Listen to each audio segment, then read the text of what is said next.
एक महिला जो कि 9 महीने की गर्भवती है और वो जब गर्भवती होती है तो हॉस्पिटल पहुंचती है और जैसे ही हॉस्पिटल में डॉक्टर उसका ट्रीटमेंट शुरू करते हैं तो उसके बाद में इस महिला को एक बच्चा पैदा होता है। दरअसल ये जो बच्चा पैदा होता है ये मृत होता है, लेकिन इस बच्चे की पैदाइश पर लोग हैरान थे, परेशान थे, क्योंकि ये जो बच्चा पैदा हुआ था ये महिला अब शादीशुदा नहीं थी, क्योंकि इससे पहले इसके पति की 2 साल पहले मौत हो चुकी थी। शादीशुदा तो थी लेकिन विधवा महिला थी।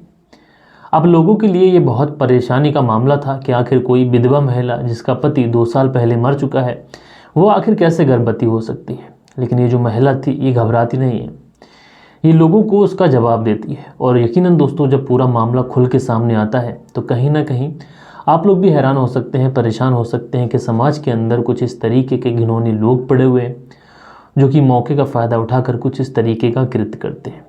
तो दोस्तों रात के 10 बज चुके हैं और मैं हूं आप सभी का अपना शावेज़ मलिक और हाजिर हूं आप लोग के सामने एक और क्राइम की कहानी को लेके, एक और क्राइम की घटना को लेके। दोस्तों कल के दिन जिन लोगों ने भी कमेंट्स किए थे उनके जो कमेंट्स हैं ये वीडियो के अंत में मैं अपने व्यूवर्स के साथ में शेयर करूंगा। तो चलते हैं दोस्तों, सीधा कहानी का रुख करते हैं। अगर आप लोग भी कोई कमेंट्स करना चाहते हैं तो आज के इस वीडियो पे अपना कमेंट्स कर दीजिए। किसी को किसी की जन्मदिन की बधाई देना चाहते हैं या फिर किसी को किसी की सालगिरह की मुबारकबाद देना चाहते हैं या फिर वीडियो किसी को डेडिकेट करना चाहते हैं, हमारे वीडियोज़ आप कहाँ से देखते हैं, वीडियोस कैसी लगती है, हमारी वीडियोस में कोई कमी है तो उसके बारे में भी आप लोग अपना कमेंट्स ज़रूर छोड़िएगा। सारे के सारे कमेंट्स ये कल के दिन मैं अपने वीडियो में अपने व्यूवर्स के साथ में शेयर करूंगा। तो चलते हैं दोस्तों, शुरू करते हैं। और दोस्तों आज की जो घटना मैं आप लोग को सुनाने जा रहा हूँ ये घटना है राजस्थान प्रदेश की। राजस्थान प्रदेश में एक इलाका है मसवारा और यहीं पर एक इलाका पड़ता है कलेंजरा। यहीं पर एक परिवार रहता है। इस परिवार के अंदर एक लड़की जो कि अब बड़ी हो चुकी थी, इसलिए इसके माता पिता को इसकी शादी की चिंता होती है। लड़की जिसका नाम सोनम। अब जब लड़की बड़ी हो जाती है तो परिवार वाले एक रिश्ता ढूंढते हैं। आखिरकार इनको लड़का मिल जाता है जो कि राजस्थान के बांसवाड़ा के कलेंजरा क्षेत्र का होता है। अब दोस्तों शादी की जो तारीख है ये लग जाती है, आखिरकार शादी होती है और शादी होने के बाद में ये जो लड़की सोनम है ये अपने ससुराल पहुंच जाती है। जब ससुराल पहुंचती है तो अपने पति के साथ में इसकी अच्छी घुटती है। अपने पति के साथ में इसकी जो बॉन्डिशन सी ये काफ़ी अच्छी थी। और दोस्तों ऐसे ही समय चलता है, शादी के साल दर साल गुजरते रहते हैं। इसको एक बेटा भी हो जाता है। हल्के हल्के बेटे के 2 साल के बाद एक और बेटा होता है। और दोस्तों समय यूं ही गुजरता रहता है और जैसे ही कुछ समय गुजरता है इस महिला का जो पति है उसकी डेथ हो जाती है।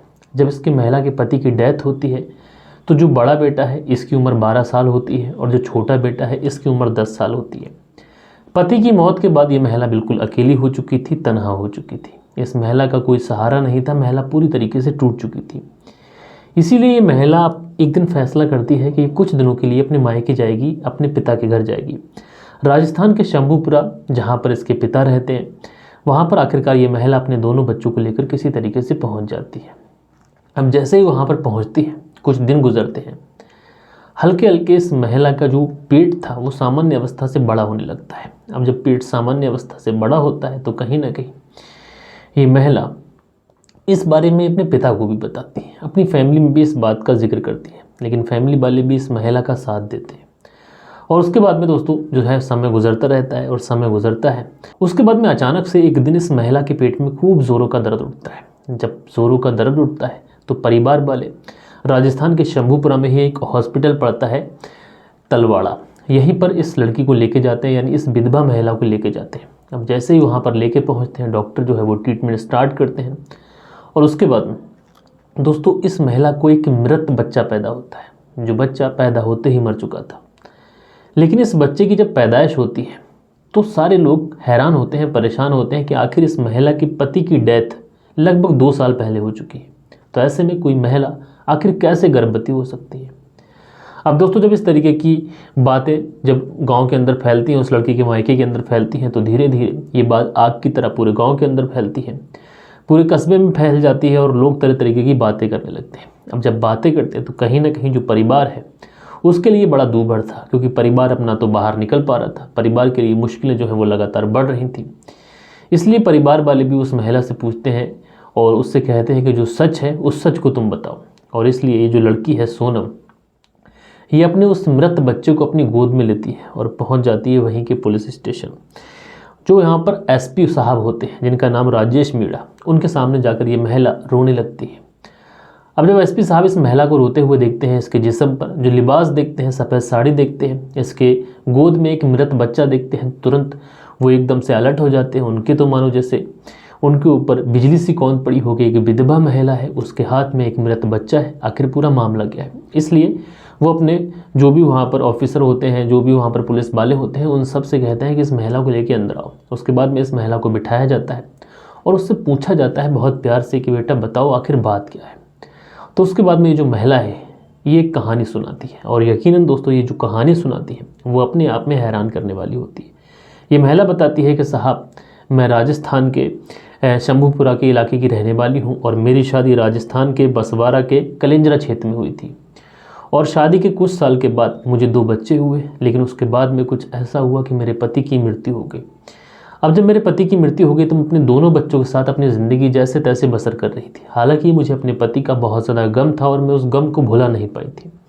लेकिन इसी बीच में एक तारीख आती है 5 अगस्त 2021। मैं अपने बच्चों को खाना खिलाकर सोई ही थी, मेरे बच्चे सो पाए थे कि उसी समय मेरे गेट की कुंडी बजती है। अब जैसे ही मैं गेट खोलती हूँ तो उस गेट पर कोई और नहीं मेरे जेठ होते हैं। जब मैं अपने जेठ को देखती हूँ तो मैं कुछ ज़्यादा चिंतित नहीं होती हूँ। मैं पूछती हूँ कि भैया बताइए क्या काम है।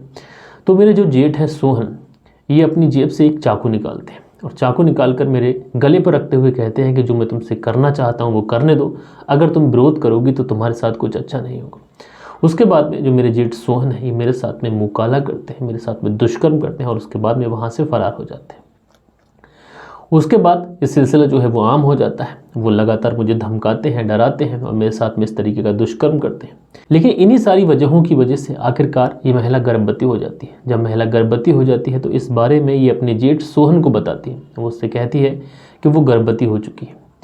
जब जेठ सोहन सुनता है कि वो गर्भवती हो चुकी है तो वो अपनी छोटे भाई की जो बीबी है, जो विधवा है, पहले तो उसके साथ में उसने दुष्कर्म किया, उसके बाद में उसे मारता है, तोड़ता है, उसको लगातार मारता है, उसको प्रताड़ित करता है, उसके दोनों बच्चों को और उस महिला को उस घर के अंदर बंद रखता है। उससे कहता है कि इस बच्चे की पैदाइश तक तुम इस घर से बाहर नहीं जाओगे। लेकिन ये जो महिला थी आखिरकार वहाँ पर रहती है और उसके बाद में ये मौका देखकर उस घर से निकल जाती है और पहुँच जाती है अपने पिता के पास, जो कि राजस्थान के शंभूपुरा में रहने वाले हैं, और वहाँ पर रहती है। कुछ ही समय के बाद में उसे एक बच्चा होता है जो कि मृत होता है। अब दोस्तों पुलिस वाले इस पूरी वारदात को सुनते हैं तो सुनने के बाद कहीं ना कहीं पुलिस वाले भी परेशान हो जाते हैं। इसलिए इस महिला की पूरी तहरीर लिखी जाती है और उसके बाद में जो बच्चा है उसको पोस्टमार्टम के लिए भेजा जाता है। साथ के साथ इस बच्चे के DNA सैंपल भी लिए जाते हैं, जिससे ये पता लगाया जा सके कि महिला आखिर झूठ बोल रही है या फिर सच बोल रही है। क्या इस बच्चे का पिता सोहन है या कोई और? क्योंकि आमतौर पर ये मामला इसलिए भी शक की गहराइयों में चला जाता है कि 9 महीने तक अगर ये सब कुछ हुआ था तो ये महिला खामोश क्यों थी। अगर इसके जेठ ने इस तरीके का किया था तो ये महिला खामोश क्यों थी। तो जो चीज़ें भी होंगी ये पुलिस की जो छानबीन होगी उसमें साफ निकल के आएंगी और दोषी जो भी होगा इसमें उसको आखिरकार सज़ा दी जाएगी। बहरहाल दोस्तों आप लोग इस पूरी घटना को किस तरीके से देखते हैं अपनी राय नीचे कमेंट्स बॉक्स में बताइएगा, और दोस्तों कहानी कैसी लगी ये भी कमेंट्स बॉक्स में बताइएगा। और कल के दिन जिन लोगों ने भी कमेंट्स किए थे अब वक्त होता है उन लोगों के कमेंट्स पढ़ने का। सो दोस्तों कल के दिन जो कमेंट्स आए हैं ये विनोद कुमार शर्मा हैं, लिखते हैं छपरा अपने आप में ही एक बड़ा फर्टाइल ज़िला है बिहार का। तो भाई आप हमारी कहानी देखते हैं, हमारी वीडियो पे कमेंट्स करते हैं, तो विनोद जी आपका बहुत बहुत धन्यवाद। सुबोध कुमार जी लिखते हैं well said when this thing will be washed away from our citizens society. तो ये सारी चीज़ें जो हैं, जो आजकल क्राइम हो रहा है वो कहीं ना कहीं दूर होगा। उसके बाद में जो अगला कमेंट से है अंजलि जगोड़ा का, और ये लिखती हैं बहुत अच्छे से आप कहानी सुनाते हैं सर जी। तो दीदी आपका बहुत बहुत धन्यवाद। दीदी नहीं भाई हैं ये। उसके बाद में देव कुमार हैं, लिखते हैं सर आपकी स्टोरी सुनकर ऐसा लग रहा है कि बाबा भाई फैमिली के साथ रहता दिख रहा है और लव यू ब्रदर। तो भाई आपका बहुत बहुत धन्यवाद। उसके बाद में हरिहर सिंह हैं, ये लिखते हैं हरिहर सिंह फ्रॉम मोहाली चंडीगढ़, और जो आपकी प्रेजेंटेशन है it's very nice, thank you sir. तो भाई आपका बहुत बहुत धन्यवाद। उसके बाद में फरजाना सिद्दीकी हैं, ये लिखती हैं माशाल्लाह बहुत बढ़िया वॉइस टू एक्सप्लेन। तो भाई आपका बहुत बहुत धन्यवाद सिस्टर। उसके बाद में यू बॉय गेशा हैं, ये लिखते हैं नाइस सर। तो भाई आपका बहुत बहुत धन्यवाद। उसके बाद में इनामुल्ला हक हैं, ये लिखते हैं अस्सलाम वालेकुम सर आपका अंदाज़ बहुत ही अच्छा है कहानी सुनाने का। तो भाई आपका बहुत बहुत धन्यवाद। उसके बाद में रियल वॉरियर हैं, ये लिखते हैं टाइटल में झूठ क्यों लिख रहे हो, इससे आपकी मानसिकता दिख रही है। तो भाई जो होता है वो लिखना पड़ता है। ऐसा नहीं है कि आपको अगर वीडियो के अंदर कुछ हुआ है, कुछ क्राइम की घटना को कवर किया गया है तो लिखना पड़ता है। खैर अगर कुछ आपको ऐसा बुरा लगा तो उसके लिए माफ़ी चाहता हूँ। उसके बाद में अनुज गोदारा हैं, ये लिखते हैं सर मैं सऊदी अरब से आपकी वीडियो देखता हूँ, लेकिन मैं आज बीमार था फिर भी आपकी कहानी सुनी है। तो भाई आपका बहुत बहुत धन्यवाद। उसके बाद में जो अगला कमेंट्स है रंजीत सिंह का, और ये लिखते हैं गुड नाइट सर जी। तो गुड नाइट भाई, आपका बहुत बहुत धन्यवाद कि आप वीडियोस को देख रहे हैं, अपना प्यार दे रहे हैं। उसके बाद में शाहबुद्दीन है, लिखते हैं भाई आप कहाँ पर हो, कभी अपने बारे में भी बताओ, कुछ बताया करो। तो आप लोग जल्दी से मेरे 100 के सब्सक्राइबर करवा दीजिए, और उसके बाद में मैं आप लोग को पूरा बताऊँगा मैं कहाँ का रहने वाला हूँ और किस तरीके से मैंने यूट्यूब के ऊपर अपनी जर्नी शुरू की थी। सारी चीज़ें मैं आपके साथ में शेयर करूंगा। उसके बाद में रंजीत हैं, उसके बाद में लिखते हैं नाइस स्टोरी भाई, तो आपका बहुत बहुत धन्यवाद। उसके बाद में पेटीएम अर्निंग है, पेटीएम अर्निंग लिखते हैं बहुत बढ़िया। उसके बाद में पुष्पा राज हैं, लिखते हैं भाई उड़ीसा की कोई कहानी कवर करो, तो जैसे ही उड़ीसा की कोई क्राइम कहानी मुझे मिलेगी तो मैं आपके साथ में ज़रूर शेयर करूँगा। उसके बाद में वी के जोन है, लिखते हैं सर मेरी दादी ने 80 वसंत देख लिए हैं, डेट ऑफ बर्थ याद नहीं है, लेकिन हिंदी कैलेंडर की बात करें तो 80 बरस की हो गई हैं। आप उनकी लंबी उम्र की कामना कीजिए। तो मैं भगवान से प्रार्थना करता हूँ मेरे सारे व्यूवर्स की तरफ से, अपनी फैमिली की तरफ से, कि आपकी जो दादी हैं ये हज़ारों साल जिए, इनकी लंबी उम्र हो। उसके बाद में के छिपा है, और ये लिखते हैं 22/10/2023 को मेरे बच्चे का बर्थडे है, नाम है मोहम्मद अब्बास, फादर नेम कमरुद्दीन, राजस्थान से हमारी कहानी सुनते हैं। तो कमरुद्दीन जी जो आपके बेटे हैं मोहम्मद अब्बास, उनको उनके जन्मदिन की बहुत बहुत बधाई। उसके बाद में अगला जो कमेंट्स है ये है हाय सर, मैं फिर आ गया शाहिद कुबैस से, कुछ तो बात है कि आपकी वीडियोस का मैं इंतज़ार करता हूं। तो भाई आपका मैं दिल से शुक्रिया अदा करना चाहूँगा कि आप रोज़ कमेंट करते हैं और रोज़ हमारी वीडियो को देखते हैं। आपके इस प्यार ने ही, अगर मेरी तबीयत भी ठीक नहीं है लेकिन फिर भी मैं आप लोग के सामने आ रहा हूँ। उसके बाद में जो अगला कमेंट्स है ये संतोष कुमार का है, ये लिखते हैं अभी हमने पूरी स्टोरी सुनी भी नहीं है और हमको पूरा समझ आ गया है कि ये कौन लोग हैं और किस तरीके की मानसिकता रखते हैं। तो भाई जो क्राइम करने वाले होते हैं आप इनको किसी से जोड़ के बात ना करें तो अच्छा है, क्योंकि हर जगह आप लोग देख रहे हैं दुनिया का कोई सा भी हिस्सा हो जो इस तरीके की मानसिकता वाले लोग होते हैं वो क्राइम करते हैं, और उनको कानून की तरफ से सख्त सज़ा दी जाती है। उनको पता है कि इस जुर्म की सज़ा क्या होगी, लेकिन उसके बावजूद भी जो उनके अंदर बैठा हुआ दरिंदा है, शैतान है, वो उनसे इस तरीके के कृत्य को करवाता है। उसके बाद में विमलेश शर्मा है, लिखते हैं सर मैं आपके लिए रोज़ दुआ करती हूँ, विमलेश शर्मा। तो विमलेश शर्मा जी आपका बहुत बहुत धन्यवाद, मैं आपका बहुत आभारी हूँ।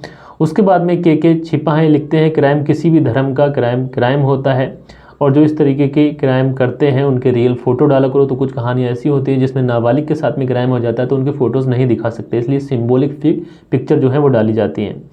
और उसके बाद में हम एजाज़ औरंगाबाद महाराष्ट्र से, हमारा नाम लीजिए। तो एजाज़ जी आप औरंगाबाद महाराष्ट्र से हमारी कहानी सुनते हैं, आपका बहुत बहुत धन्यवाद।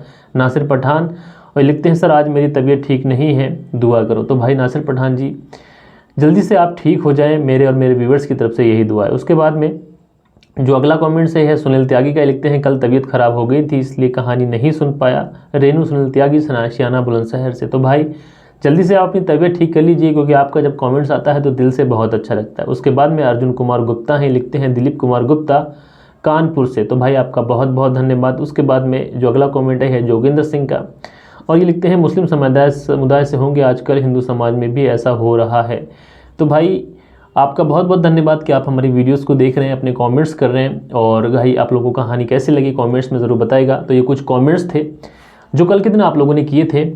और दोस्तों हम लोग मिलते हैं हमारी कल के दिन किसी और वीडियो में किसी और क्राइम की कहानी के साथ। जब तक के लिए अपना ख्याल रखें। जय हिंद, जय भारत।